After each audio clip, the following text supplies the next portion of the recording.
हज़रात, आज 27 सफ़रुल मुज़फ़्फ़र है। 28 सफ़रुल मुज़फ़्फ़र 26 जून ईस्वी सन 1564 के अंदर हमारे इसी हिंदुस्तान की सरज़मीन सरहिंद के अंदर अल्लाह का वो प्यारा बंदा जन्म लेता है, जिसका हम तमाम हिंदुस्तानियों के ऊपर, पूरे एशिया के ऊपर बहुत बड़ा एहसान है। ईस्वी सन 1564 अगर आप थोड़ा बहुत इतिहास समझते हो तो आपको पता ही होगा कि वो दौर बादशाहों का, सल्तनतों का और माहौल बहुत ज़्यादा बिगड़ा हुआ आप कह सकते हैं। शेख अहमद सरहिंदी फ़ारूकी, हज़रत उमर फ़ारूकी आज़म की नस्ल से ये बच्चा, जिन्हें अहमद कहा जाता है, वो जन्म लेते हैं और दिसंबर 10 तारीख़ को ईस्वी सन 16 इस दारे फ़ानी से तशरीफ़ ले जाते हैं। आपको 10वीं सदी का मुजद्दिद कहा गया है। हज़रत मुजद्दिद अल्फ़े सानी क्या कहा गया? हज़रत मुजद्दिद अल्फ़े सानी, जो 28 सफ़रुल मुज़फ़्फ़र को इस दुनिया से तशरीफ़ ले जाते हैं।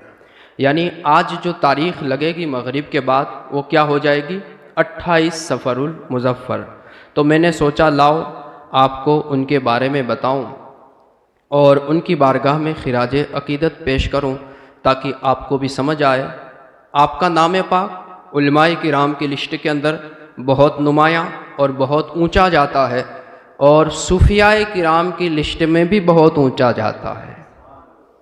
सूफ़ी संत जिसे कहा जाता है, उसमें भी बहुत ऊंचा नाम जाता है।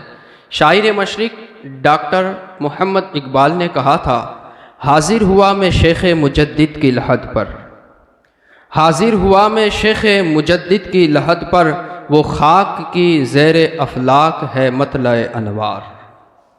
फरमाने लगे उस खाक के ज़र्रों से हैं शर्मिंदा सितारे, उस खाक के ज़र्रों से हैं शर्मिंदा सितारे, उस खाक में पोशीदा है वो साहिब असरार। साहिब असरार यानी राज़ों का जानने वाला। गर्दन न झुकी जिसकी जहांगीर के आगे।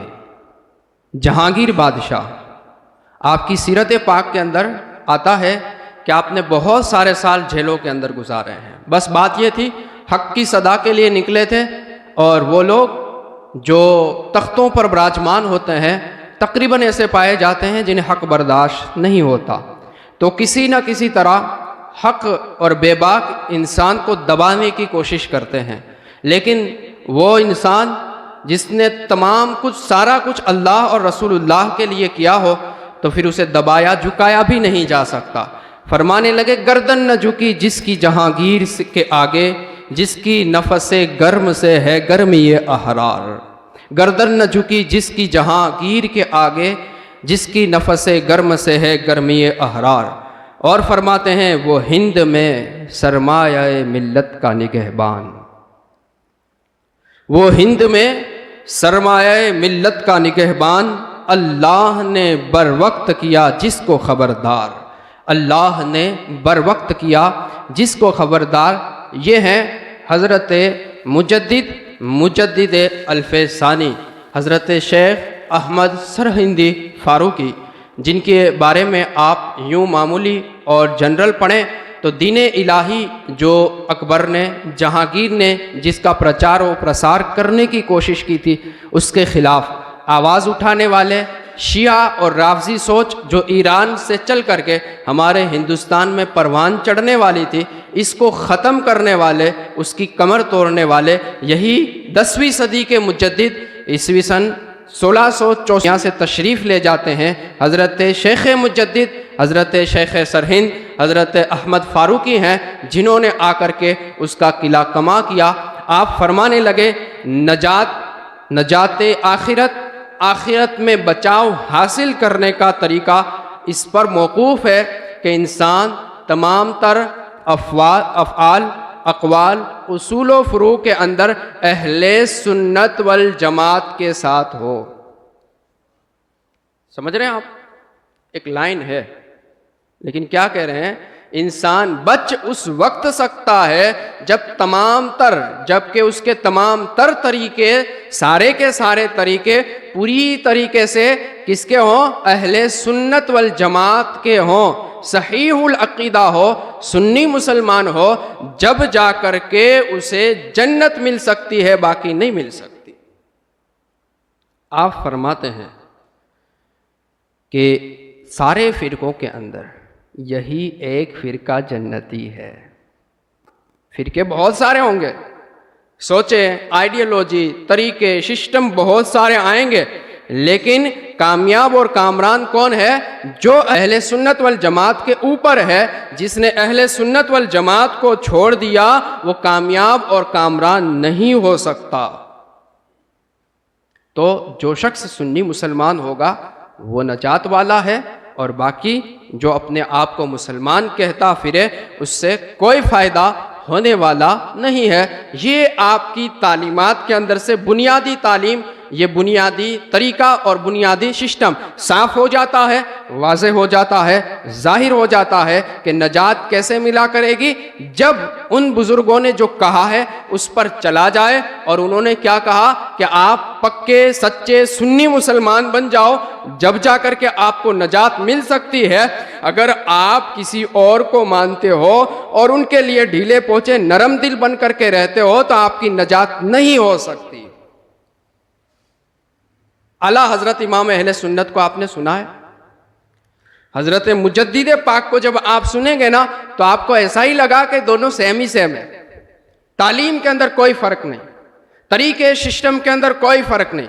जिस तरह बद मजहबों का रद्द आला हजरत करते हैं, इसी तरह मुजद्दिद अल्फसानी ने भी किया है। जिस तरह आपने इश्क़ मुस्तफ़ा की दौलतों से लोगों को नवाजा है, इसी तरह मुजद्दिद पाक ने भी नवाजा है। जिस तरह से किताबें लिख लिख करके दीन मजहब की खिदमत, मिल्लत कौम व मिल्लत की खिदमत आला हजरत इमाम अहले सुन्नत ने की है, सेम इसी तरह मुजद्दिद अल्फसानी ने भी की है, और वो करते रहे। आप फरमाने लगे, हदीस कुदसी के अंदर आया है, अल्लाह रब्बुल इज़्ज़त ने फरमाया है, हुजूर मुहम्मद मुस्तफ़ा सल्लल्लाहु ताला अलैहि वसल्लम से, हुजूर पाक सल्लल्लाहु ताला अलैहि वसल्लम अर्ज़ करने लगे खुदा की बारगाह में, अल्लाहुम्मा अंता वमा अना वमा सिवा का तरक्तु लि अजली का। हुजूर पाक फरमाने लगे, ये शेख मुजद्दिद ने अपनी तालीम के अंदर लिखा है। आप फरमाने लगे, ए अल्लाह तू है और तेरे सिवा कुछ भी नहीं है। ए अल्लाह तू है, तेरे सिवा मैं भी नहीं हूं, और जो कुछ उसके सिवा है, ए रब मैंने तेरे लिए सारा कुछ छोड़ दिया है। कौन कहने लगे? हुजूर पाक सल्लल्लाहु ताला अलैहि वसल्लम। तो अल्लाह ने कहा, या मुहम्मद अना व अंता, ए मुहम्मद मैं और तू। क्या कहा? ए मुहम्मद मैं और तू, वमा सिवा का खलक़तु लि अजली का। ए मुहम्मद मैं और तू, और मेरे और तेरे सिवा जो कुछ है वो सारा कुछ मैंने तेरे लिए बनाया। आला हज़रत क्या कहते हैं? वो जो न थे तो कुछ न हो, है ना सेम तालीम। वो जो न थे तो कुछ न हो, वो जो न हो तो कुछ न हो, जान है वो जहान की, जान है तो जहान है। ये है तालीमात मुजद्दिदों की। ये दीन मजहब के लिए रहनुमाई कर दे, दीन मजहब के रहनुमा और लीडर जो आए और जिन्होंने दीन और मजहब को फैलाया, उन्होंने इस तरह का सिस्टम सिखाया और लोगों को आगाह किया। आपकी तालीमात के अंदर से आता है कि आप फरमाने लगे, अल्लाह रब्बुल इज़्ज़त ने कहा, लौला का लमा खलक़तुल अफलाक। महबूब अगर तू ना होता ना तो ये आसमान भी ना हुआ करते। आपकी तालीमात के अंदर से आता है, रब अज़्ज़ व जल ने फरमाया, लौला का लमा अज़हरतुर रबूबिय्या। ऐ महबूब अगर तुझे पैदा करना मकसूद ना होता, तुझे दुनिया में भेजना मकसूद ना होता, तो मैं अपने रब होने को भी जाहिर ना करता। ये आपकी तालीमात, ये आपका सिस्टम। इसी तरह मुजद्दिद सारे जितने आए तमाम की तालीमात के अंदर आप देखेंगे शरीयत के पक्के, कानून के मजबूत, शरीयत का जो सिस्टम है उससे मुंह फेरने वाले नहीं। और आप उनके जाहिर को देखें तो उनके अंदर याद खुदा, इश्क मुस्तफ़ा के अंदर तड़पने वाला एक लहजा और दिल पाएंगे। और हिम्मत और हौसला देखें तो वो मजबूत ताकतों के सामने, शाही ताकतों के सामने डरने वाले नहीं, बल्कि निडर और बेखौफ आवाज़ बुलंद करने वाले, और अवाम को और उनके मुरीदीन को, चाहने और मानने वाले को यही कहते थे, तुम्हारा जाहिर शरीयत का पूरा पूरा होना चाहिए। लोग मिलते हैं यार, बड़े फ्रॉड स्कैम चल रहे हैं, आपको मैं बार बार आगाह करते रहता हूं, बहुत बड़े। शरीयत अलग, तरीकत अलग, मौलवी अलग, सूफी अलग। मौलवी की तबलीग का तरीका अलग, सूफी की तबलीग का तरीका अलग। मैंने कहा ना कि जिनकी बात हमने उठाई है वो कौन है? बहुत अच्छे और बहुत बड़े आलिम, बहुत अच्छे और बहुत बड़े सूफी। कहते क्या है कि तुम्हारा जो जाहिर है ना, जो दिख रहा है, वो कानून शरा से, शरीयत की पाबंदी से मजबूत होना चाहिए। और जो तुम्हारा अंदर है ना बातिन, तुम्हारा जो अंदर बातिन है ना, उसके अंदर कोई और दूसरे तीसरे ख्यालात नहीं होने चाहिए, उसके अंदर सिर्फ याद खुदा होनी चाहिए। ये ढोंगी यूं हलाल हराम के अंदर कोई तमीज ना करे और उसे कानून शरा कुछ भी पता ना चले, शरीयत की पाबंदी से उन्हें नफरत होने लग जाए। उलमा कहलाने वाले, जिन्हें आलिम कहा जाता है, उनसे तो शदीद दुश्मनी जिन्हें हुआ करे, और ये बात तसव्वुफ की किया करें, और वो बात तसव्वुफ की किया करें। मसला हमारा वहां अटकता है, भाई आप जो कर रहे हैं वो करें, आपका मार्केट अलग है। आपको शरीयत से दुश्मनी है और शैतान से मोहब्बत है, तो हम कहाँ मना करते हैं, उसका भी ग्रुप होना चाहिए। अल्लाह ने कहा है जहन्नम भी भर दूंगा और जन्नत भी भर दूंगा, तो आप जहन्नम में जा रहे हैं, हमारा क्या जा रहा है? मसला ये है कि आप जब शरीयत को झुठलाने की कोशिश करेंगे, मैटर बनेगा और उसे बताना और आगाह करना जरूरी होगा। 10वीं सदी का मुजद्दिद अल-फसानी क्या कहते थे? शरीयत अलग नहीं, तरीकत अलग नहीं, सूफी अलग नहीं, मौलवी अलग नहीं, तालीम में कोई फर्क नहीं है। शरीयत तुम्हारे जाहिर के अंदर बिल्कुल साफ वाज़े नजर आनी चाहिए, और तुम्हारा बातिन हमेशा याद खुदा के अंदर मशगूल होना चाहिए। अगर उसमें लालच आती है माल की, अगर इसके अंदर आती है शोहरत, अगर इसके अंदर आती है रियाकारी, पब्लिसिटी का शौक बढ़ता है, तुम्हें ऐसा लगने लग जाए कि हर कोई मेरे पीछे चलने वाला बन जाए, तो तुम्हारा बातिन मशगूल हो जाता है। इसके अंदर और कोई ख्याल होना ही नहीं चाहिए। अंदर दिल हमेशा अल्लाहू की सदा करने वाला होना चाहिए। ये तालीमात है, ये सिस्टम है। हैरानी की बात क्या है मालूम है आपको? मारे नमाज पढ़वी नहीं, माद अल्लाह रब्बिल आलमीन, बोले माद अल्लाह रब्बिल आलमीन। मारे दाढ़ी राखवी नहीं, माद अल्लाह रब्बिल आलमीन। मारे इस्लामी लिबास પહેરવો નથી, मारे कोई हराम हलाल ना फेर फरक करवा नहीं। पैसा माल दौलत आ मारी तस्बीह है, बराबर है। હવે વાંધો ક્યાં થાય? હવે બિચારો મૌલવી આવે તો શું કહેશે? બાપુ આ બુઝુર્ગોની તાલીમ અને સૂફીની તાલીમમાંથી તો એવું આવે કે એ બધી આ વસ્તુ મૂકીને રહેતા હોય ને તમે વાંધો થયો? बोलेगा कौन? जिसे पता होगा, जिसने कुरान पढ़ा है, जिसने हदीस पढ़ी है, जिसके पास तालीम मुस्तफ़ा जान रहमत सल्लल्लाहु ताला अलैहि वसल्लम की है, तो वो कहेगा अब हमने तो क्राइटेरिया फिक्स कर लिया है, हमारी बाउंड्री के अंदर बंदा वो आए जिसको शरीयत पता ही ना हो।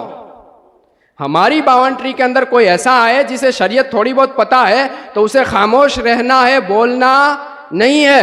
तू ही सब कुछ, सारा कुछ, जो तू कहे वही शरीयत, जो तू कहे वो मान लेता हूं। चापलूसियां करें आप तो आपको अच्छा कहा जाए। तो मसला ये होता है, नमाज, अगर नमाज के वक्त आपकी महफिल में उठ करके मैं पढ़ने जाऊंगा तो भाई साहब को तकलीफ हो ही जाएगी। ये नमाज पढ़ने गया, अगर खाने का थाल आया और मैं कहूं भाई हलाल है हराम है, तकलीफ किसको होनी है? जो बदतमीज इन दोनों के अंदर फर्क ना करे उसको होनी है। अगर जिसे लहवो लईब के अंदर मुब्तला हो जाना हो तो उसको हम कहेंगे भाई ये खेल कूद है, ये गलत है, ये गुनाह है, ये जायज नहीं है, ये शरा है, ये हराम है, ये सारी चीजें कहेंगे। तो जिसे वो सारे काम करने होंगे तो वो फ्रॉड करने वाला गुंडा कभी भी राजी नहीं होगा इस बात से। तो वो सीधी बात आपके दिलो दिमाग के अंदर वो डालेगा, भाई साहब हम सूफी साहब और ये मौलवी साहब, मौलवी की तबलीग का तरीका अलग है, सूफी की तबलीग का तरीका अलग है। मौलवी जब आपसे बात करेगा तो वो कहेगा कुरान ने कहा है, हदीस ने कहा, अल्लाह ने कहा है, रसूलुल्लाह ने कहा है। और जब सूफी बात करेगा तो उसका तरीका अलग होता है। वो दुनिया से यूं दूर हुआ करता है, उसे दुनिया से क्या लेना देना, उसे कुछ पता नहीं होता है, वो सब कुछ खो करके बैठता है। हाँ भाई साहब, जिसे शरीयत का पता ना होना वो सारा कुछ नशे में भूल चुका होता है, ये तो हम भी मानते हैं। और जो मौलवी होता है ना वो शरीयत के नशे में चूर होता है, डूबा हुआ होता है। वो हर किसी चीज के बारे में हुक्म जानता है, आगाह करता है, बताता है कि ये शरीयत ने मना किया है और शरीयत ने साफ कहा है, मा आताकुमुर रसूलु फखुज़ूहु व मा नहाकुम अन्हु फंतहू, कि जो चीज रसूल पाक हुक्म फरमाए, जिस चीज के बारे में रसूल पाक ने कहा है वो करना है, ये कुरान में लिखा और कुरान ने कहा है। और जिस चीज से मेरे नबी ने मना किया है उसे छोड़ देना, यह भी कुरान ने कहा है। ये कुरान का फैसला है, ये कुरान का फतवा है, ये हुक्म है। तकलीफ होनी है, तकलीफ होनी है। मसला यह है सुनने वाले, मैं तुझे यह कहना चाहूंगा कि तेरे पास अगर ऐसी तालीम आए तो तुझे ध्यान रखना है, ख्याल रखना है। शेख है मुजद्दिद अहमद सरहिंदी फारूकी फरमाते हैं, दुनिया जिसे कहा जाता है, दुनिया जिसे कहा जाता है वो 5 चीजों पर मुश्तमिल है। क्या कहा? 5 चीजों के अंदर मुश्तमिल है। एक है लईब यानी खेलकूद, एक दूसरी है लहव यानी बेजा और बेकार चीजों के अंदर पड़ जाना। आप फरमाते हैं और एक चीज आती है तफाखुर यानी एक दूसरे पर फख्र करना। આપણા પાસે તો આટલું બધું છે, अरे આપણા પાસે તો આવડું મોટી માલ છે, दौलत मिलकत છે, इसको क्या कहते हैं? फख्र करना। एक होता है तकासुर, माल में ज्यादती को चाहना। एक होता है औलाद में फख्र करना, ज्यादती को चाहना। आपने कहा ना ये दुनिया पूरी इस तरीके से है और उसे दुनिया कहा जाता है। अगर ये सारी चीजें तुम्हें यादे खुदा यादे मुस्तफ़ा से रोके तो ये दुनिया है, और अगर ये सारी चीजें तुम्हें यादे खुदा और यादे मुस्तफ़ा में सपोर्ट करें तो ये दुनिया नहीं है, ये आखिरत ही है। देख लें आप, ये सूफी की तालीम बयान मौलवी कर रहा है। ये सूफी की तालीम क्या कहा है? तुम्हें पब्लिसिटी की तरफ नहीं जाना है, माल की तरफ नहीं जाना है, अपनी नाफरमान औलाद के ऊपर फख्र नहीं करना है, नाफरमान औलाद की बढ़तरी तुम्हारी नहीं होनी चाहिए, तुम लहव लईब के अंदर मुब्तला नहीं होने चाहिए। चाहे फिर वो लहव लईब मैदान के अंदर आप करें या किसी घर कमरे के अंदर करें, जहां पर भी करे, जैसा भी करे, अगर ये सिस्टम सारे तुम्हारे अंदर आते हैं तो तुम्हारा दिल है ना जिसके अंदर सिर्फ याद खुदा होनी चाहिए, जो माँ सिवल्लाह से पाक होना चाहिए, तुम्हारा दिल पाक नहीं हुआ है, उसके अंदर वो सारी चीजें आ गई हैं। तकलीफ होगी, बड़ी सारी तकलीफ होगी। अब उसको बचाव का तरीका क्या है? बस यही है कि दोनों को विभाजन करके रख दो तो फिर हमारा चल जाएगा। अगर उसको साथ साथ रखेंगे तो हमारा नुकसान हो जाएगा। हजरत मुजद्दिद अल्फसानी फरमाते हैं, आदमी परहेजगार कब होता है? ये कहते हैं ना बड़े हम परहेजगार हैं, बहुत ऊंचे पाए के सूफी बुजुर्ग हैं ना। अब वो आप फरमाते 10 चीजें, ध्यान रखिएगा। आपने 10 चीजें फरमाई है, आदमी परहेजगार कब होता है? आपने फरमाया अपनी जुबान को दूसरे की बुराई से पाक कर ले, पहली चीज, किसी की ग़ीबत नहीं करनी है, किसी की बात ही नहीं करनी है आपको। अपनी ज़बान को ग़ीबत से पाक कर ले, अपने दिमाग को बुरे ख्यालात से पाक कर ले। फरमाने लगे हंसी मजाक खेल कूद के मामलात को छोड़ दे। फरमाते हैं हराम चीजों से अपने आप को पाक कर ले। सूफी साहब फरमाते हैं, सूफी मिल्लत फरमाते हैं, क्या कह रहे हैं? हराम चीजों से अपने आप को बचा ले। फिर फरमाते जबान को सच बोलने का आदी बना ले, झूठ बोलना छोड़ दे।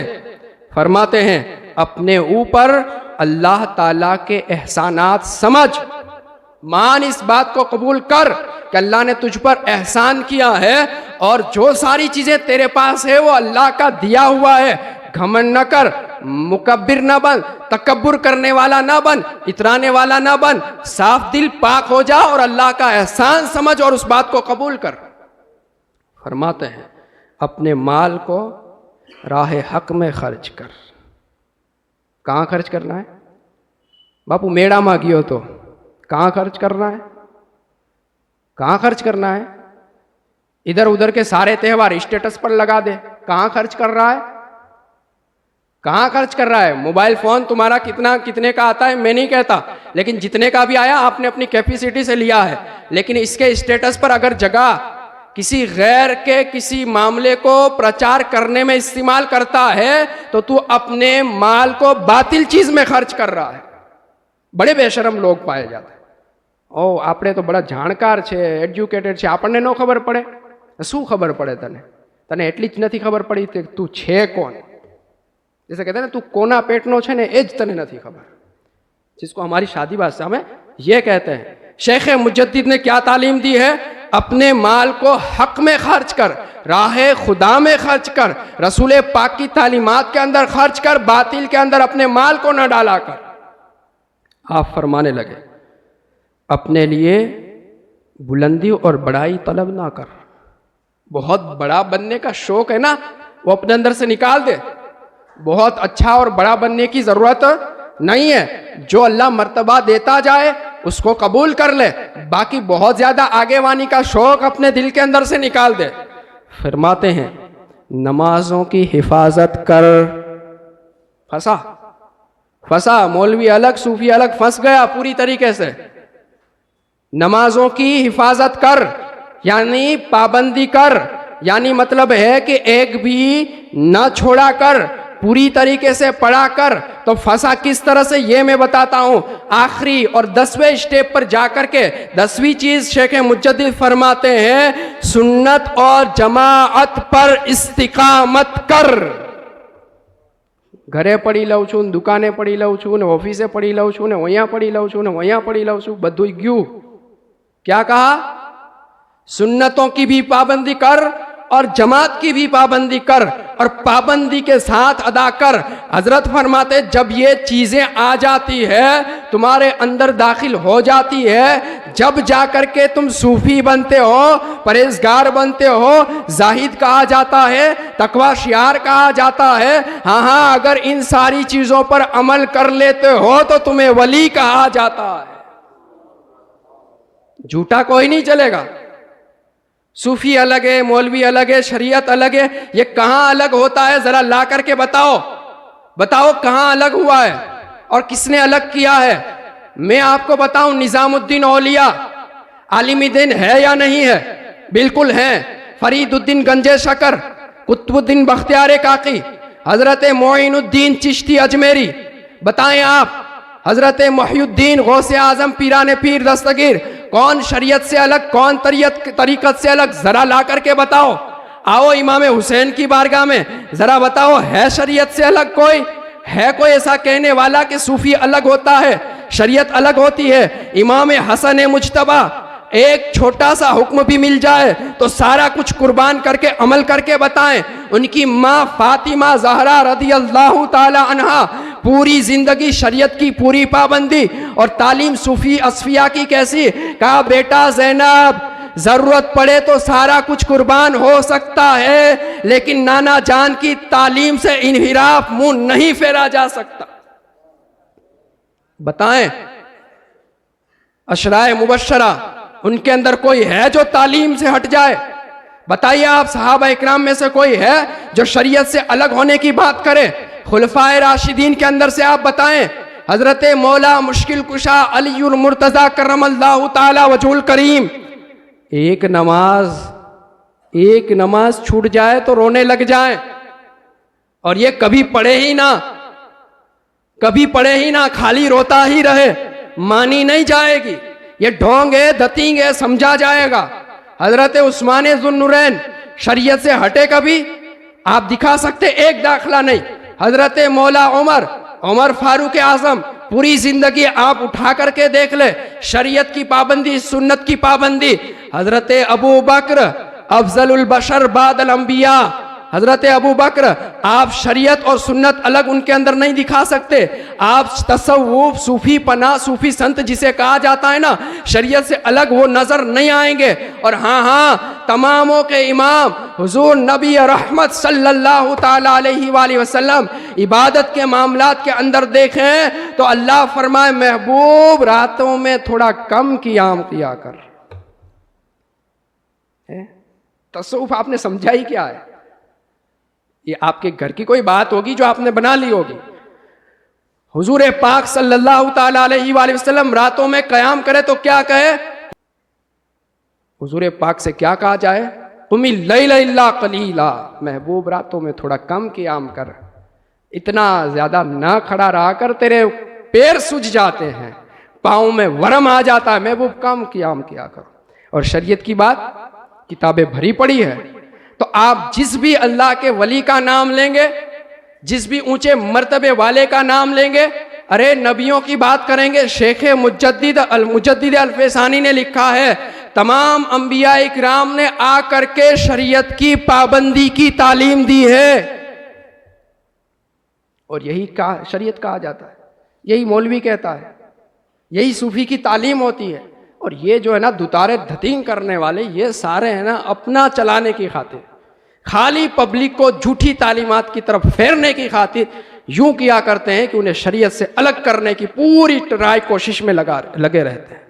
तो ध्यान रखें, ऐसी कभी भी इजाज़त नहीं है। आखिर में एक वो रिवायत मैं आपको सुना दूं जो हज़रत शेख मुजद्दिद ने अपने मकतूब के अंदर लिखा है। आप फरमाते हैं, हुजूर पाक सल्लल्लाहु ताला अलैहि वसल्लम ने इरशाद फरमाया, अल्लाह ताला फरमाता है, ए मेरे बंदे, तू मेरे फ़राइज़ अदा कर, तू सबसे ज़्यादा इबादत गुजार बन जाएगा।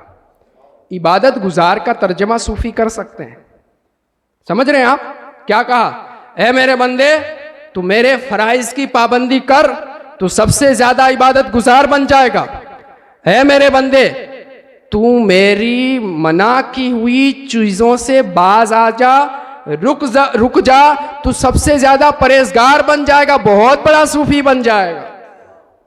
हुजूर पाक कहते हैं कि अल्लाह ताला ने फरमाया, ए मेरे बंदे, तू मेरे दिए हुए रिस्क के ऊपर सब्र कर, मेरे दिए हुए रिस्क के ऊपर सब्र करने वाला बन जा, सबसे ज्यादा मालदार बन जाएगा।